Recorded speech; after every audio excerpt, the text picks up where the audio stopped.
Hi, I'm Bill Dusty with another video review, and today we're going to take a look at the DX-1 micro drone by Sharper Image. And as you can see from the box here, it's got a 6-axis gyro for stable flight, up to 100-foot flying range. I personally would not fly it 100 feet away from you. As you can see, it is rather tiny, so more like 50 or 60 feet would do. If not closer. I never really fly these things that far away from me. This is down below here. You can check out at the bottom here. It says it's got auto orientation, which I found out is actually headless mode, what we call headless mode in the hobby. What that means is no matter which way this little drone is facing physically, on the control here, on the controller, forward is always forward, reverse is always reverse, left is left, right is right, no matter which way this thing spins around. Now, the story is supposedly that's supposed to make it so much easier for beginners to learn how to fly drones. But in my opinion, it doesn't really help at all. It's kind of a handicap, because you're not really flying a model aircraft the way it was meant to be flown. You're kind of, I don't want to say cheating, but you're kidding yourself by thinking that you're going to be a better pilot if you learn how to fly in headless mode, because you're not really going to be any better or get any better. So it's always best just to fly the model aircraft, whether it's a drone or a model airplane or whatever it might be, fly it the way it was meant to be flown. And moving on from that, we can see that it also has auto landing, which I have also discovered. This only means that when the battery runs low in the drone, it lands, which pretty much every retail drone in existence does the same thing. It's a safety feature for the battery, so that you don't kill your battery. Whenever it gets real low, the drone just lands. So pretty much every drone does that. We've got the 2.4 gigahertz transmitter, which is this over here.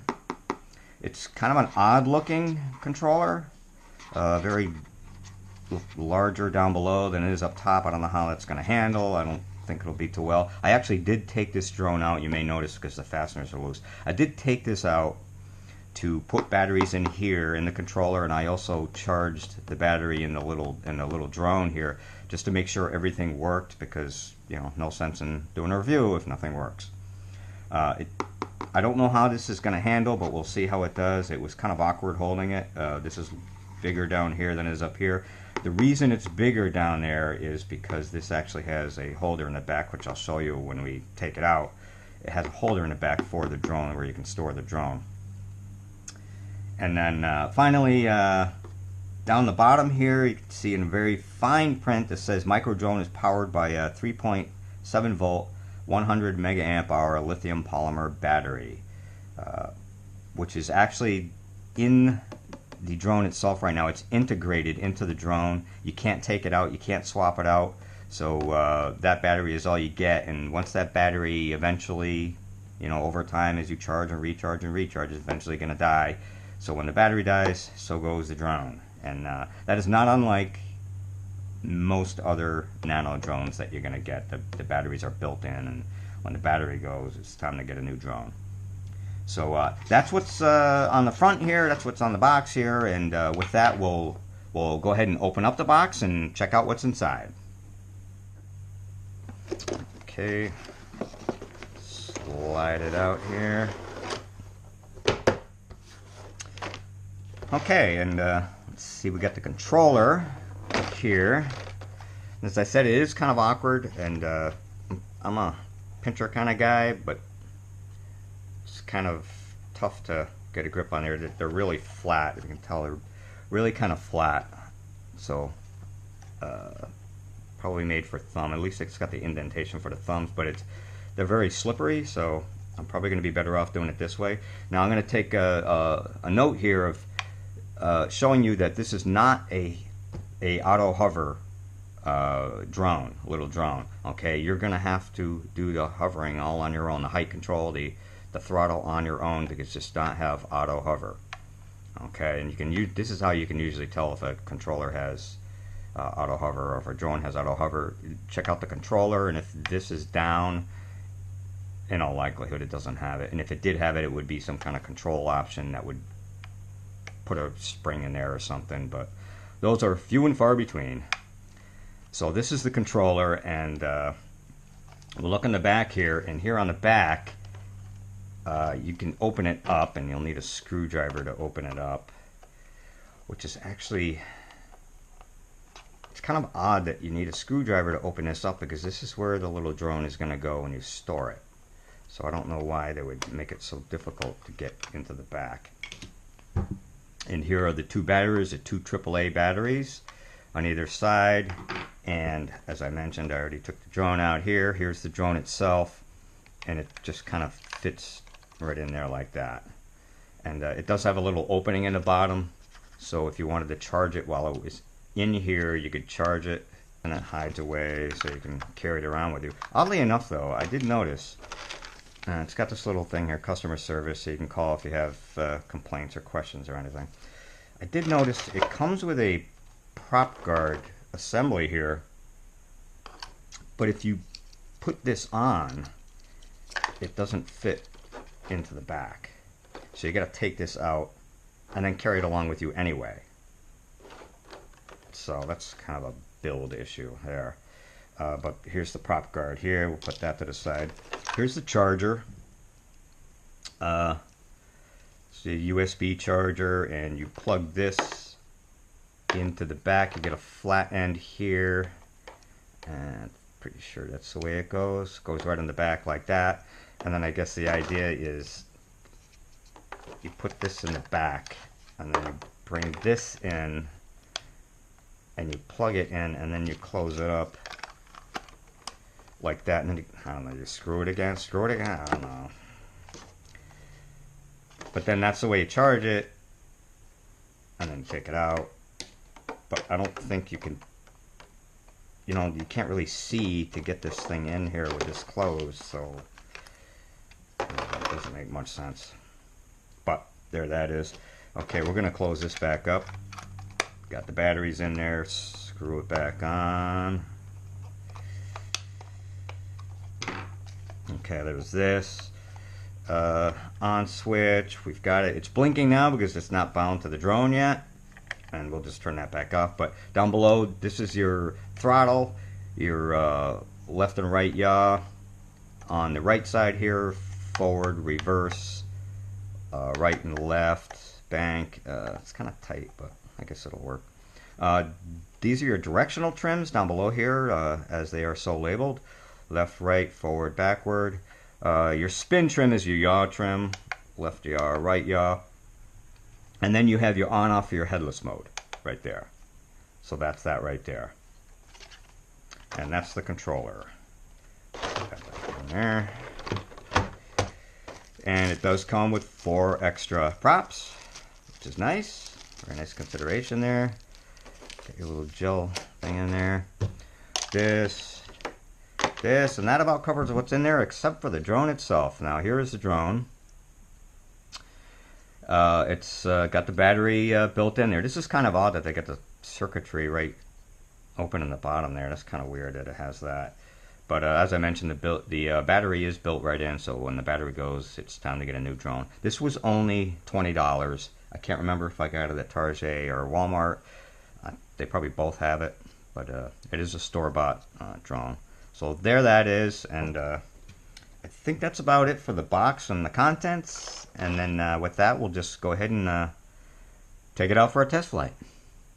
And you know what, folks, I almost forgot, because I had been in the box before to put the batteries in and such. It does come with an instruction manual.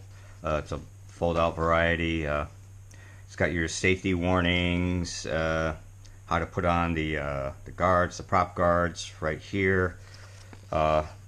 It's also, you open it up like this, and it gives you your getting to know your drone, charging, pairing, directional lights, remote control overview.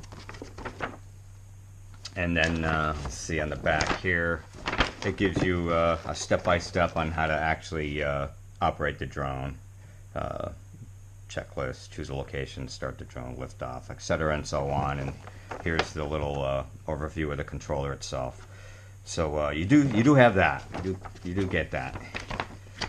So there's that. And now we'll get on with the test flight. Okay, so here we have the DX-1, and we'll turn it on here. A little on-off switch on the back here. Little lights come on. Looks like you got white in the front, red in the back, and they be flashing. So we're gonna put this on the floor here, and it looks like they flashed really quick for the accelerometer or to orient itself, and then it started dashing to bind itself to this, and we're just gonna go up, down. There's that solid red, and we should be ready to go.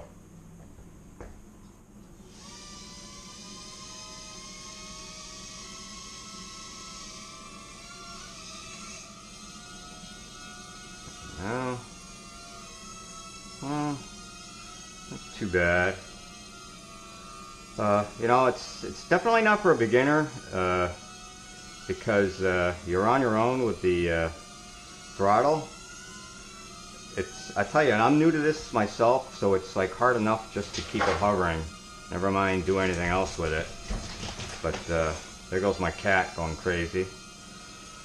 My cat is not a fan of drones. So, but it looks like it's flying okay. I'll bring it back here a little closer so you can check it out. A little high there. And back. Okay. Get this right here.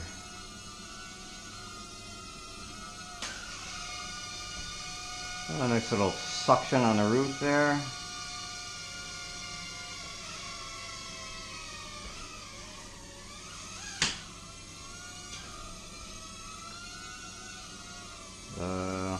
See if we can check out the yaw here.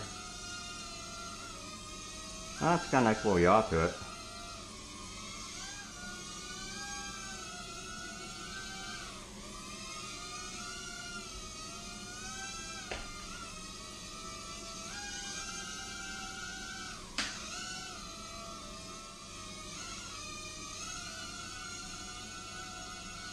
Now when the light starts flashing, it's time to put the baby down. So it's a short flight, brief flight. Like I said, I'm not that great of a no hover assist little nanite drone, but there you have it. Not bad. I mean, definitely, and I'll go ahead and land it. Definitely not for beginners though. Okay, and there you have it. Wasn't much of a flight test, but we got the basics in. The DX-1 from Sharper Image, it flies pretty good actually. It was pretty stable for a little nano quad that doesn't have the hover assist. Again, I'm new to it, so I didn't fly it very well myself. But for people who are used to such things, this can actually fly pretty well. And also, despite my misgivings, the controller did pretty good. I maneuvered around like this, and it wasn't too bad. You know, this set right here actually is a little stiff. So I kind of actually had a harder time with this than I did with this. So that was that. I did not try headless mode. I know that. Again, I don't recommend headless mode. I probably should have done it just to demonstrate it, but I was having such a hard time keeping it in the air the way it was. I don't think that would have helped much. I definitely would not recommend this to a beginning quad flyer. This is not for a beginner, I don't believe. I don't think so. My mantra is the less that you know about flying drones, the more you need help with flying them as far as auto assist and, you know, if you can afford it, GPS stabilization. This kind of drone is not for the faint of heart or people who are new to flying in general. You know, overall, I'd give it a passing grade. I'm not sure if I'm going to recommend it overall, but I will say that it is a good trainer for if you want to learn how to fly a drone manually. It's a pretty good little trainer for that. And with that, that's my review of the Sharper Image DX-1 micro drone. I'm Bill Dusty. Thanks for watching this video, and we'll talk to you next time.